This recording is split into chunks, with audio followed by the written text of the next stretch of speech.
bonsoir. Bonsoir Sénourdine, bonsoir à tous. Bienvenue sur le 7 TV. Merci infiniment et je vous remercie infiniment de votre invitation. C'est un honneur et un plaisir d'être parmi vous. Donc, docteur maître Karim Adil, vous représentez bien le produit Maroc. Nous sommes fiers qu'un avocat soit présent en Suisse, le célèbre tribunal arbitral du sport. Je vous donne la parole pour nous expliquer votre arrivée, vos études et tout ça. Bien, une nouvelle fois, merci. Merci Sénourdine, merci au 7TV. Donc mon parcours peut sembler un parcours un peu atypique, mais je m'explique. D'abord, je suis un produit du Maroc, effectivement. Je suis natif donc, de Casablanca. Je suis casablancais. J'ai suivi mon cursus à Casablanca où j'ai obtenu donc une licence en droit privé. Par la suite, j'ai obtenu donc un master en droit privé à l'université de Perpignan à l'Académie de Montpellier, suivi d'un doctorat en droit international au sein de la même université. Et en 2012, j'ai fait donc un master 2 professionnel en droit du sport à l'université Paris 1 Panthéon-Sorbonne. Voilà, et par la suite, j'ai pu m'impliquer en étant avocat en parallèle dans le droit du sport, revenant donc au Maroc, à mes racines, pour reprendre la célèbre phrase de Feu Sa Majesté, Allah yarhamou, le Maroc est un pays dont les racines sont profondes en Afrique et dont les feuilles respirent en Europe. Donc, je suis marocain-africain et puis j'agis, j'exerce au Maroc et puis donc en Europe et à travers le monde aussi sur le plan donc du droit du sport, étant congressiste à l'AIAF, l'Association internationale des avocats du football à Paris. Et donc voilà, un petit peu pour synthétiser un petit peu mon parcours. C'est facile, c'est facile. Comment on arrive au TAS? Alors, pour arriver au TAS, c'est un long chemin, on va dire. Il faut réunir je dirais, plusieurs qualités, plusieurs compétences plutôt. Bien sûr, il faut être spécialisé en droit, de préférence en droit du sport, et également donc en matière d'arbitrage. Lorsque je parle d'arbitrage, je parle d'une justice qui est une justice privée, n'est pas une justice étatique comme les tribunaux qu'on connaît habituellement. Justice privée qui fait que toutes les décisions qui sont rendues par ce tribunal sont des décisions qu'on appelle des sentences et elles s'appliquent d'ordre privé, tandis que le tribunal judiciaire, il est d'ordre public. Et donc, pour arriver donc, au TAS, il faut réunir, comme je vous ai dit, donc, ces qualités. Et puis, j'avais remarqué qu'il n'y avait pas de représentant marocain au sein de cette instance suprême arbitrale en matière de sport, ce qui fait que, bon, j'ai postulé, et grâce à Dieu, j'ai été accepté l'année dernière, je suppose, l'année dernière, juillet dernier, en devenant donc, grâce à Dieu, premier Marocain arbitre au sein du tribunal arbitral du sport. Voilà. Peut-être la dernière pour rester en Suisse, à Lausanne. Et combien d'Africains? Il y a des Africains, il y en a, je n'ai pas le nombre exact en tête. Il y a des Africains je suppose, du Sénégal, du Cameroun, de Tunisie, d'Égypte, je suppose, je ne pense pas, mais je ne les ai pas comptés, mais ils ne sont pas. Ce que je sais, c'est que le Maroc a son représentant au sein du TAS au niveau donc, du Maghreb et de l'Afrique. D'accord. Maître, le TAS, il n'était pas trop connu auprès du large public marocain, sauf les experts, hein, sauf les experts. Mais juste avec 2015, cette histoire d'Ebola, du Maroc qui se fait suspendu pour les Coupes du Monde 2017 et 2019 et qui réussit à les avoir, à reprendre de la compétition. Et puis, c'est le Wydad entre parenthèses. Alors, on va revenir longtemps, mais juste, je voudrais bien savoir le rôle du TAS.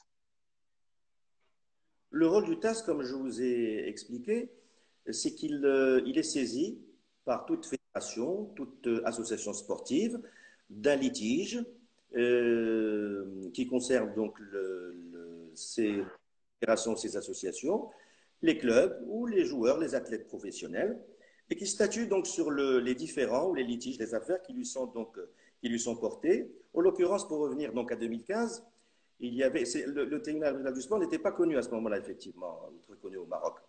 La décision qui a été prise par la Confédération, par la CAF, la Confédération africaine de football, à l'encontre du Maroc, donc le Maroc a considéré qu'elle n'était pas juste et avait totalement donc le droit. J'avais eu l'occasion d'intervenir, je n'étais pas encore arbitre, hein, j'étais avocat en droit du football, sur l'une des chaînes, une de chaînes arabes, c'était Bein Sport, je pense, et j'avais préconisé le recours au tribunal arbitral du sport de la décision prise par le TAS. Effectivement, c'est ce qui s'est passé et le Maroc donc a pu obtenir gain de cause et a fait annuler, le TAS a fait annuler donc la décision qu'avait prise la Confédération africaine du football. Donc c'est une des missions de TAS de rendre justice en matière sportive. En l'occurrence, c'était une affaire donc internationale touchant donc le football africain.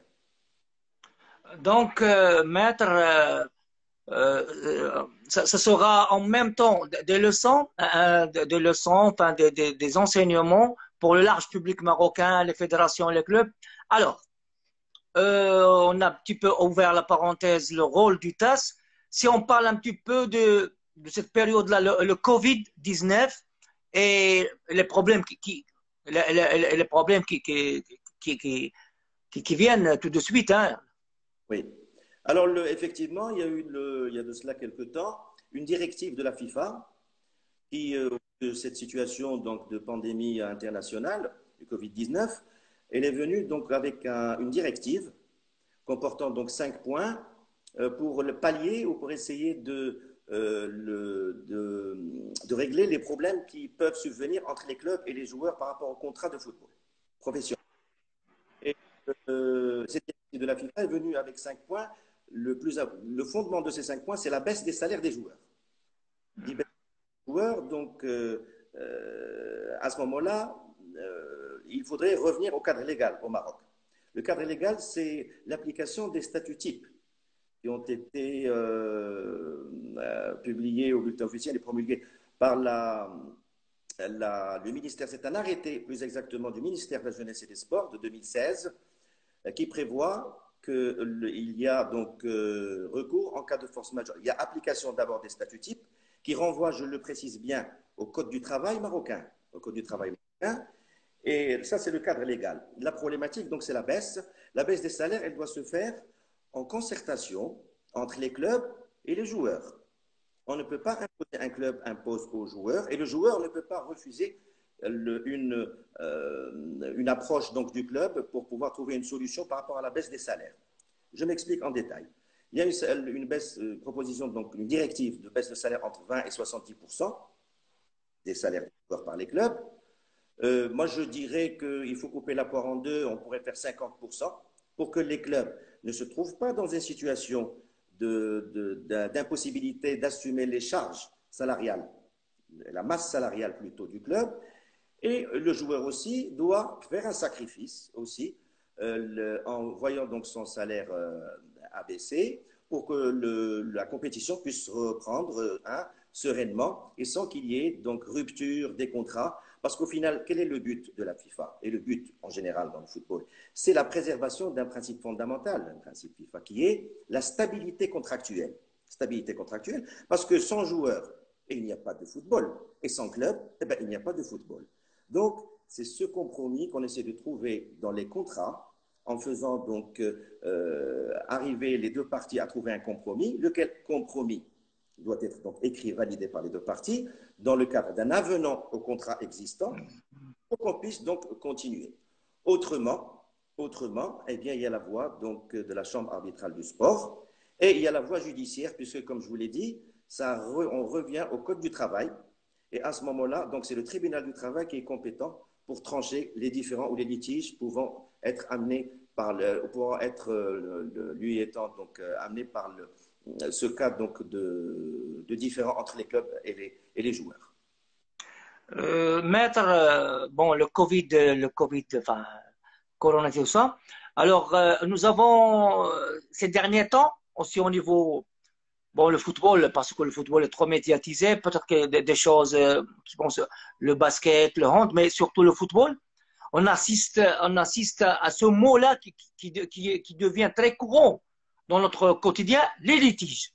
Alors, ces litiges, il y en a beaucoup hein, au niveau de la fédération, les joueurs et tout ça.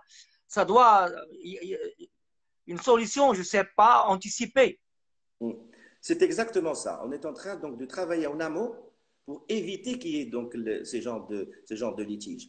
Il y a un droit du football. Hein. Il y a un droit du football, il y a la directive, la FIFA, les règlements donc FIFA qui doivent recevoir application.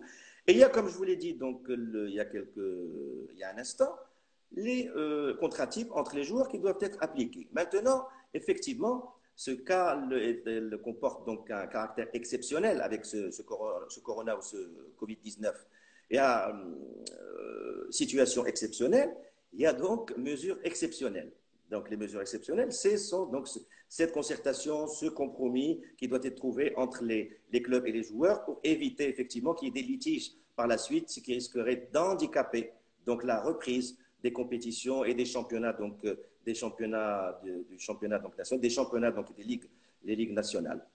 Dans ce sens, je dirais aussi que le recours donc à la chambre arbitrale ou le recours donc au tribunal judiciaire ne ferait une nouvelle fois qu'handicaper, mais il y aura effectivement ce qu'on appelle la jurisprudence en la matière, parce que c'est pas tout le monde qui sortira content ou très content de cette problématique. Mais on essaye, nous, les juristes et les spécialisés donc en droit du football, de faire en sorte de trouver des issues qui arrangeraient donc les deux parties, c'est-à-dire sortir gagnant-gagnant.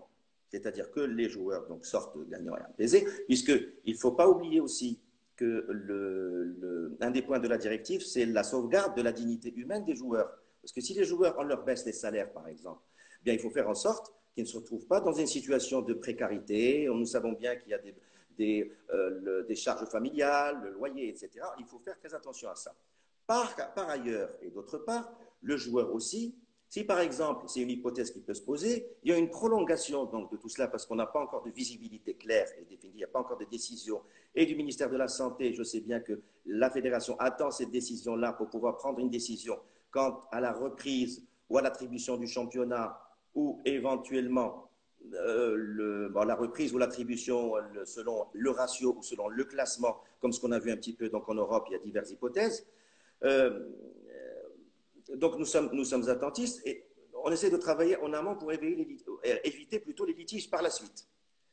Le joueur dans ce cadre-là, s'il y a prolongation par exemple de 3 mois du contrat, le club lui propose, eh bien le joueur, il n'a pas à refuser, disons que j'ai trouvé donc une autre équipe avec laquelle j'ai joué ou je veux jouer et donc je m'en vais comme ça. Non, à ce moment-là le club, il aura le droit parce que ça ne tombe plus dans le cas de force majeure. Je précise, la force majeure doit réunir 3 conditions. Le caractère extérieur, qui se trouve caractérisé dans le cas du Covid-19, le caractère imprévisible, ce qui est le cas du Covid-19, et le caractère imprévisible extérieur, qui font que ils ne sont pas réunis dans le cadre, qui sont réunis dans le cadre de cette épidémie, et le joueur ne peut pas dire comme ça, ah non, je m'en vais, il doit contribuer aussi. S'il refuse, le club aura le droit de résilier son contrat sans indemnité, parce que ça sera une résiliation pour juste cause, une juste cause qui justifierait la résiliation par le club sans indemnité. Je dis bien sans indemnité. Donc, il faudrait que les joueurs soient conscients donc de tout ça, et il faudrait que les clubs aussi soient conscients de tout ça pour trouver une issue favorable aux deux parties. D'accord. Nos abonnés, nos auditeurs et tout ça, ils demandent aussi, si on ouvre la parenthèse, les contrats de sponsoring. Oui, les contrats de sponsoring, là on parle du droit commercial applicable donc en matière sportive. Oui, les contrats c'est le professionnalisme qui veut ça. C'est le professionnel, bien sûr, cela va de soi. Les contrats de sponsoring, bon, ils sont maintenant donc gelés, bien entendu. Et c'est des contrats à caractère commercial, je précise. Ils sont gelés jusqu'à la reprise donc, de la compétition.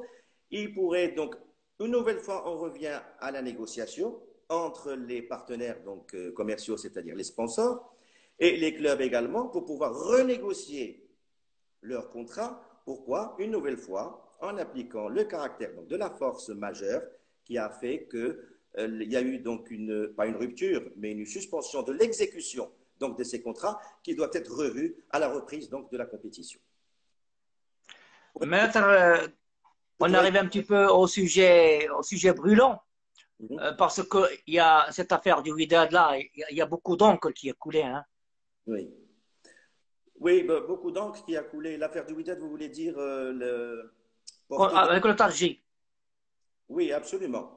J'ai cru le percevoir à travers les médias qu'il y a une décision qui sera rendue, je ne sais pas quand. Le 29 mai, le 29. D'accord, très bien. Et là, je vous précise qu'en ma qualité donc d'arbitre, et donc, ce qui veut dire juge au niveau du tribunal arbitral du sport, pour les gens, pour les profanes, nous devons nous tenir à des obligations donc de réserve, dont la neutralité, l'indépendance, l'impartialité et la confidentialité dans le cadre de notre travail en étant juge, et par conséquent, je ne peux faire de commentaires en la matière. D'accord, on vous respecte. Mais on respecte c'est la loi. C'est la loi, c'est la règle, absolument. C'est la loi, c'est la loi, la règle. Donc, docteur, vous êtes juge tribunal arbitral du sport. Vous avez des liaisons avec le sport, hein, le tennis, hein? Oui, effectivement. Effectivement. Bon, le tennis, c'est ma grande passion. Effectivement, oui. J'ai grandi au quartier, à l'Oasis de Casablanca, tout jeune, où j'ai eu la chance d'être à côté des clubs de football. J'ai commencé d'ailleurs, c'est une anecdote, j'ai commencé par le football. D'accord. Le Wydad, le Raja, et en tennis, donc il y a le Coq, le CAF, le RUC, etc. Donc l'Oasis, c'est le quartier donc, des sports, on va dire, à Casablanca. Et de par cela, j'ai commencé, et c'est où j'ai trouvé donc, ma grande passion. Et j'ai joué assez longtemps, jusqu'à l'âge de 17 ans, j'avais mon baccalauréat. Et j'en garde de merveilleux souvenirs. J'ai eu l'occasion de jouer le premier tournoi Méditerranée 2000 au Coq. C'était le premier tournoi international des jeunes.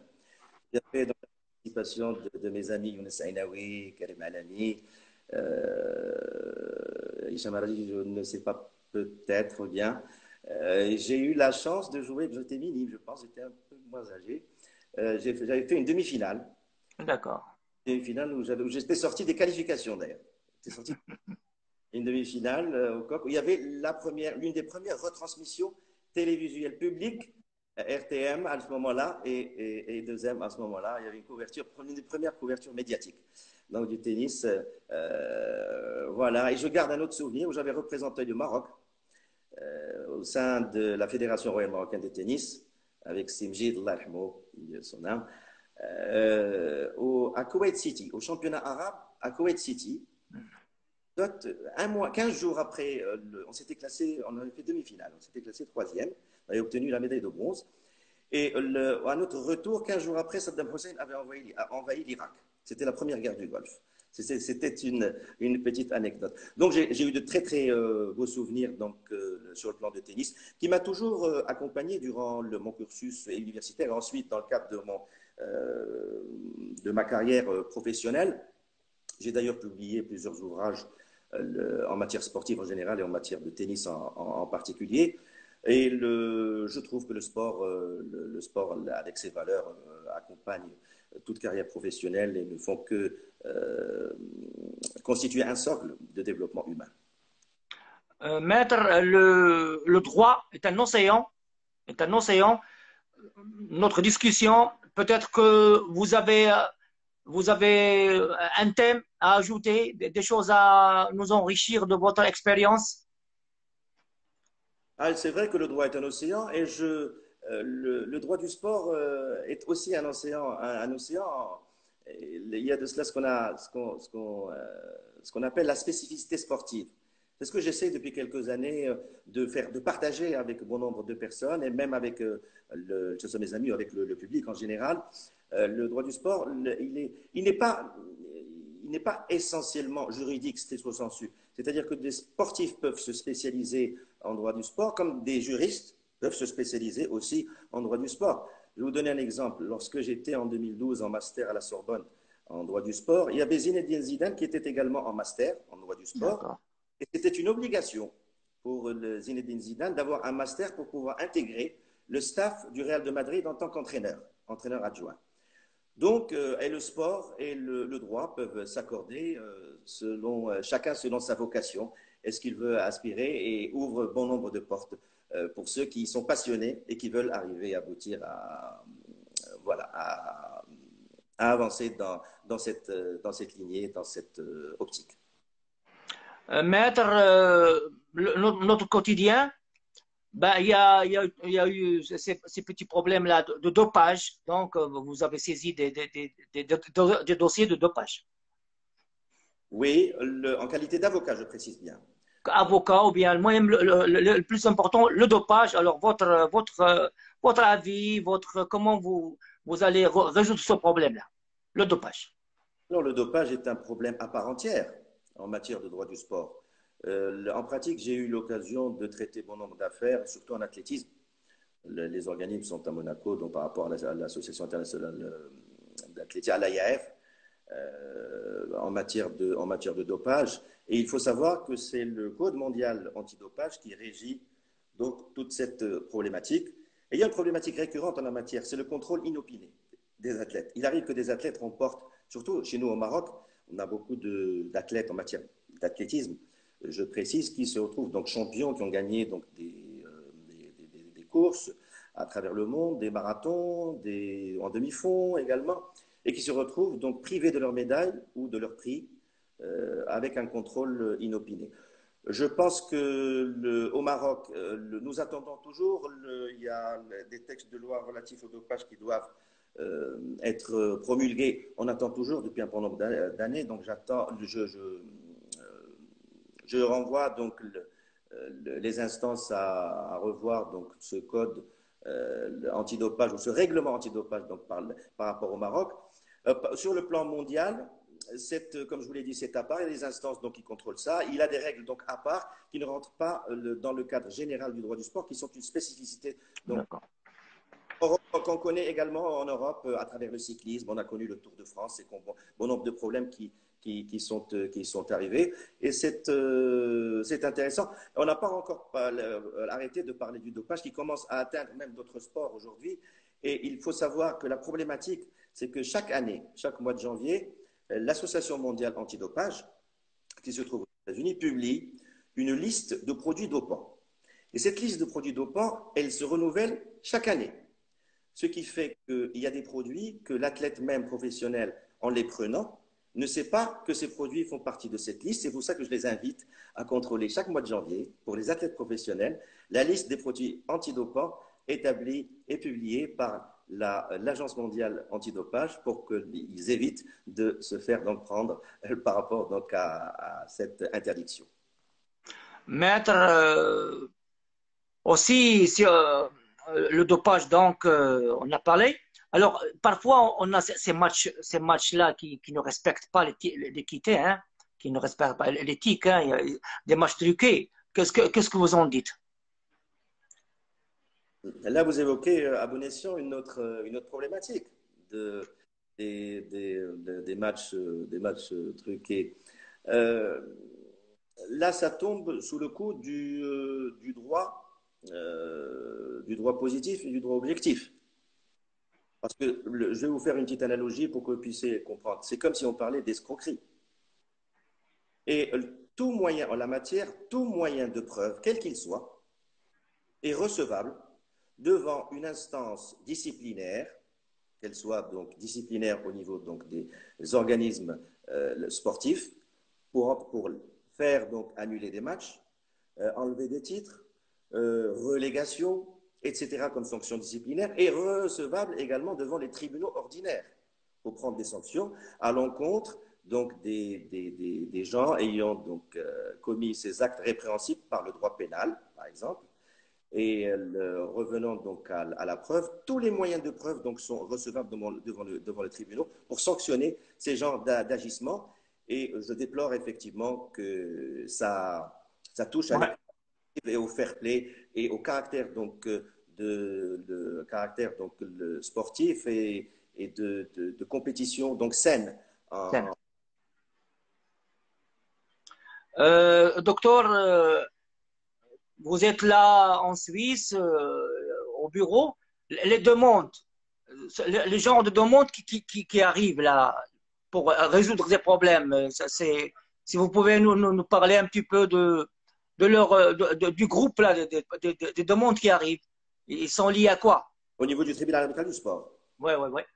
Bien. Les Non, demandes. oui, nous ne sommes pas, donc au bureau, il n'y a pas de bureau, hein. Nous sommes donc des arbitres et tout un chacun sportif, association sportive, fédération, professionnelle, a le droit, donc, s'il se sent donc lésé par rapport donc à lésé dans le cadre donc d'une affaire, il a le droit donc de saisir le tribunal arbitral du sport par le biais donc d'une requête, d'une demande avec donc les motifs donc de sa plainte au niveau donc du TAS.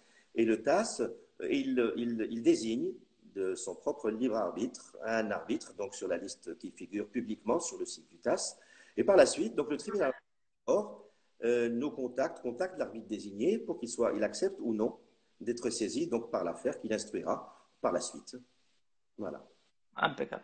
Euh, des conseils que vous pouvez toujours donner aux jeunes avocats qui veulent faire la même chose que vous. Bien sûr. Et là, pour partager donc cette expérience et ce savoir pour les générations, les avocats qui veulent se spécialiser en la matière, bien,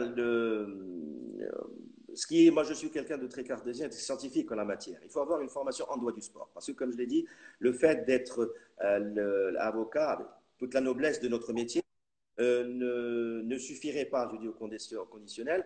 Il faudrait une spécialisation donc en droit du sport et j'invite, moi je souhaiterais donc pouvoir intervenir et pourquoi pas avoir donc, une école ou des interventions, un cadre professoral en droit du sport, hein, public au Maroc, chose qui n'existe pas, pour pouvoir enseigner le droit du sport et puis partager donc ces connaissances pour que ce soit les avocats, que ce soit les autres juristes ou même pour les membres donc, des fédérations, des clubs, associations ou pour les juristes en général et les passionnés donc, du droit du sport pour des formations en droit du sport du travail, en droit du sport donc, commercial, sponsoring, on en a parlé, international, on a parlé du dopage, et pour pouvoir donc, et ça aiderait donc à faire avancer le sport marocain hein, en général.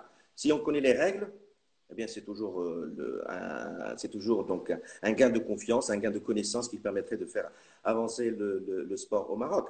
Donc voilà, ben j'encourage bien entendu aux passionnés sportifs et aux passionnés du droit, en leur disant que les deux peuvent se conjuguer.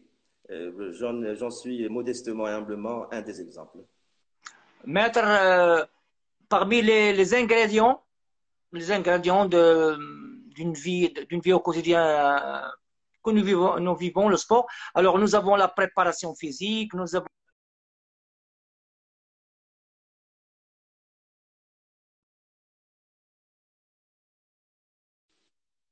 Oui, on a été.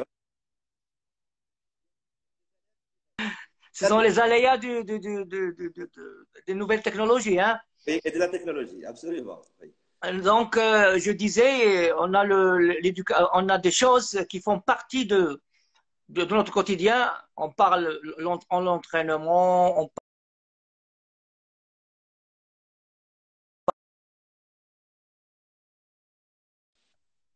encore, on parle de la préparation mentale. Est-ce qu'on ne peut pas ajouter à ces ingrédients-là le droit du sport? Vous avez tout à fait raison, hein, entièrement raison, absolument. À côté de la préparation physique et de la préparation mentale, eh bien, la connaissance des règles est très importante. Et je suis persuadé que ce serait un triptyque qui ferait que. Je vous ai cité l'exemple de Zidane tout à l'heure, Oui, oui, oui, oui, oui, ouais. par exemple, donc d'un très grand champion international et mondial qui a pu, qui a senti et qui a su que le droit du sport est très important pour pouvoir donc persévérer dans le domaine professionnel sportif en étant athlète ou en étant dans le cadre de la gestion, ou en étant dans le cadre donc, des staffs et de la conduite donc, des affaires sportives, pas professionnelles, mais par la suite, dans le cadre donc, des entraîneurs, par exemple. D'autres domaines aussi sont très le droit du sport donc, pour amener à d'autres compétences, d'autres implications en tant que conseiller des instances nationales, internationales. Donc, c'est tout bénéfice en termes juridiques et sportifs pour tout le monde. Maître, vous avez eu une expérience avec Moustapha Haddaoui et l'association qui préside. Vous pouvez nous parler un petit peu? Absolument. Salut au passage, c'est Mustafa Haddaoui, bien entendu. Ça, je suis donc conseiller juridique de, pas l'association qui est devenue donc Union marocaine des footballeurs professionnels. Et avec Mustafa, on a fait un long chemin d'évolution donc de la défense donc des joueurs sur le plan national et marocain, je précise bien, sur le plan national et ceux-mêmes donc qui sont à l'étranger étant marocains, sur le plan de l'information de leurs droits et obligations en tant que joueur professionnel. Parce qu'un joueur professionnel aujourd'hui, et vous le savez bien, se doit, en étant sportif professionnel, de connaître ses droits et ses obligations. Et nous avons, avec Mustafa, fait un long chemin, donc un énorme travail avec lui, avec toute l'équipe de l'Union marocaine des footballeurs professionnels et avec tous les membres donc, de l'Union, à dans le noble sens du terme, la connaissance des droits et des obligations de ces sportifs et la défense de leurs droits devant les instances compétentes en la matière donc, au Maroc. Voilà donc mon expérience avec lui. Nous avons aussi, j'ai eu l'occasion de représenter l'Union marocaine des footballeurs professionnels devant la FIFPro dans des legal conferences à Lisbonne, aussi à Amsterdam, à Dublin. Voilà donc ce que je peux dire de ça. Et puis je salue ces actions-là de l'UMFP et je salue aussi la persévérance donc, du fait de véhiculer donc, ces valeurs donc, juridico-sportives de la défense des droits et le rappel des obligations des joueurs. Donc, il y a notre auditeur là qui avait parlé des contrats de sponsoring. Alors, si on arrive au contrat de joueur, est-ce que vous êtes consulté? Il y a des gens qui viennent chez vous pour leur donner, je ne sais pas, un modèle, des conseils, tout ça? Bien entendu, mon cabinet est ouvert, bien entendu. Je n'ai pas que des litiges, bien entendu, je suis d'abord conseiller, c'est-à-dire en matière de sponsoring sportif et en matière donc, du droit du sport donc en général. Tout ce qui a trait, je ne fais pas de publicité, mais je réponds à votre question par rapport à mes activités professionnelles en la matière. Le conseil en matière, donc je disais bien de sponsoring, en matière contractuelle, bien entendu, joueurs, clubs, etc. Et puis tout ce qui a trait donc au droit du sport en général. Et puis également, donc, il arrive qu'il y ait des litiges, donc ça c'est de la procédure, que ce soit une procédure donc judiciaire ou que ce soit donc des procédures au niveau des instances internationales. J'agis donc également au niveau de la FIFA par rapport à des plaintes qui sont déposées à la FIFA ou d'autres organismes par rapport à, on a parlé tout à l'heure donc de l'athlétisme, à la Fédération internationale d'athlétisme. J'ai eu, pour revenir un petit peu du produit Maroc, quand je disais, je paraphrasais la célèbre phrase de feu Sa Majesté le Hassan Thani, le Maroc et son arme, donc il plonge en Afrique. J'ai eu l'honneur de co-présider la commission électorale de la Confédération africaine d'athlétisme, dont je suis membre l'année dernière, à Abidjan. Et voilà, donc le droit public applicable au sport est très intéressant également pour connaître quels sont les règlements nationaux, internationaux par rapport au sport. J'ai eu l'occasion de conseiller bon nombre d'organismes en matière donc, de réglementation internationale en matière sportive, que ce soit en athlétisme, football ou autre, même en matière de sport individuel aussi. Je parle du tennis, je peux parler d'autres sports individuels également.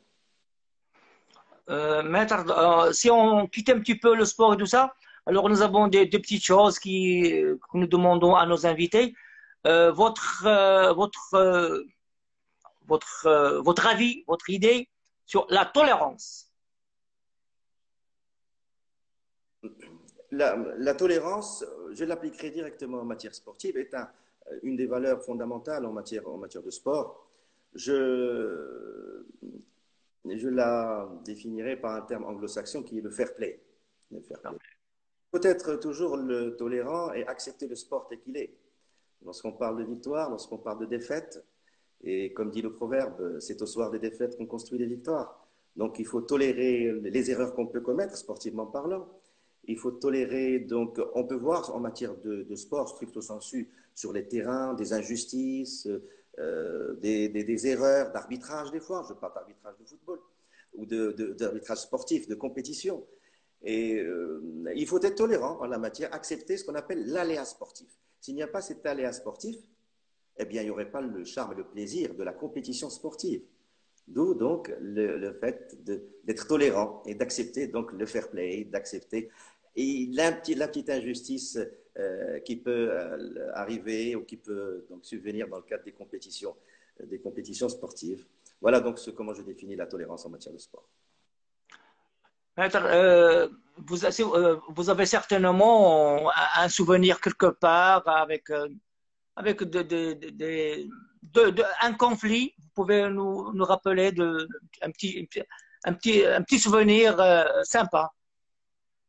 Un petit souvenir sympa en matière de conflit. J'ai eu un conflit avec qui, dans quel... Non, c'est l'homme qui vient chez vous pour trouver la solution et puis il est resté là-dedans.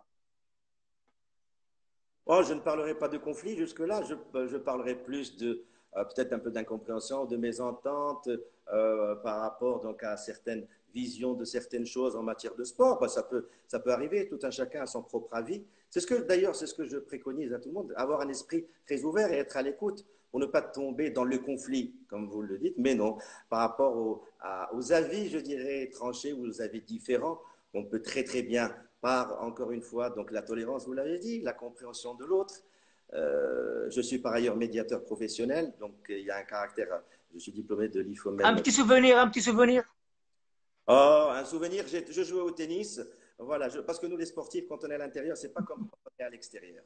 Et il y avait, je jouais donc une demi-finale, et je jouais dans un club où celui contre qui je jouais était donc membre du club. Il y avait une balle qui avait doublé. Elle avait doublé, elle était à moi, et l'arbitre lui a accordé le point. Il lui a accordé le point, ça m'a déplu, et donc c'était dans mon droit, le public était avec lui, ce qui est tout à fait naturel. Hein.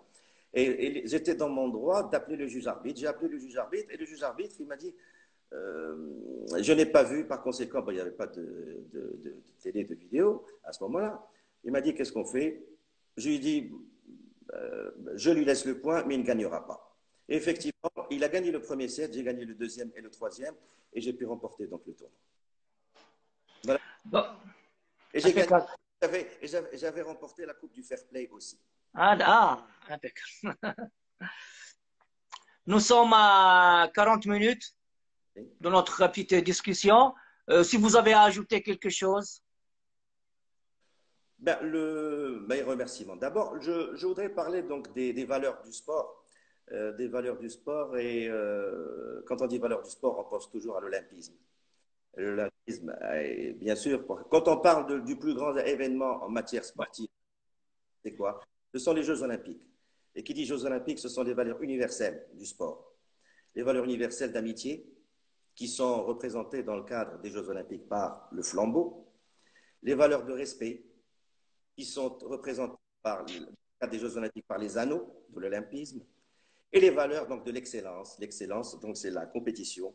C'est le triptyque de Sirius, Altius, Fortius, plus vite, plus haut, plus fort. Donc lorsque on conjugue l'amitié, le respect et l'excellence, eh bien, on peut aller très très loin en matière sportive. Et comme dit le dicton, l'essentiel c'est de participer. Ce n'est pas de gagner. Pourquoi? Ce n'est pas péjoratif ce que je dis. L'essentiel c'est de participer parce que même on est professionnel, quand je dis participer, c'est-à-dire faire de son mieux. Un peu plus même, parfois que de son mieux, et le résultat vient après. On peut tomber, on peut se relever. C'est ça le sport. C'est travailler, les résultats viennent d'eux-mêmes. Voilà. L'olympisme, eh ben, vous avez ouvert une grande parenthèse, donc on doit saluer notre Nawal, Awita, Hicham Gourouj, les boxeurs, les tennisman, tout le monde. Aussi le CNOM, le Comité national olympique marocain, parce que les Jeux olympiques, c'est du top. Hein. Et Les Jeux olympiques sont c'est l'apothéose donc du sport universel et l'apothéose de la rencontre et de l'amitié entre tous les peuples, véhiculée par les valeurs du sport et le sport, fondamentalement. Et je suis très attentif à ce qui se passe maintenant par rapport aux Jeux Olympiques donc, de Tokyo, qui ont été annulés, et par rapport à l'évolution des règles de l'olympisme qui sont sujets à discussion maintenant au niveau du comité international du CIO, du comité international olympique, pour pouvoir donc, parce que ce Covid-19 a fait en sorte que beaucoup de règles vont changer ou vont être complétées par rapport à ça. Et l'Olympique, qui est le symbole même donc, du sport en général, a été touché, on le voit bien. Et j'espère, donc, on en sortira tous vainqueurs donc, et gagnants après donc, cette épidémie par la grâce de Dieu. On devait vous voir avec la tenue, là. Vous étiez en chemise noire. Alors. Non, je vais vous montrer, je suis en. C'est un. Ah, voilà. impeccable. Ah, d'accord. C'est la Legal Legends de la FIFPro qui a été donc organisée il y a quelques années à Amsterdam pour les 25 années de la Legal Legends de la FIFPro. Et le thème était la conférence légale, la conférence légale en matière de sport and the future of sport, et le futur du sport, où j'ai été donc convié par l'UMFP et où il y avait Serdaoui également. Et j'en garde un merveilleux souvenir. Docteur, merci beaucoup. Merci à vous et je vous souhaite donc bonne fin de Ramadan, Aïd Moubarak al-Jami' et donc à très bientôt. Je vous dis. On aura l'occasion de vous avoir dès que ça repart. Grand plaisir, avec un très grand plaisir. Merci. Voilà. Merci. Voilà.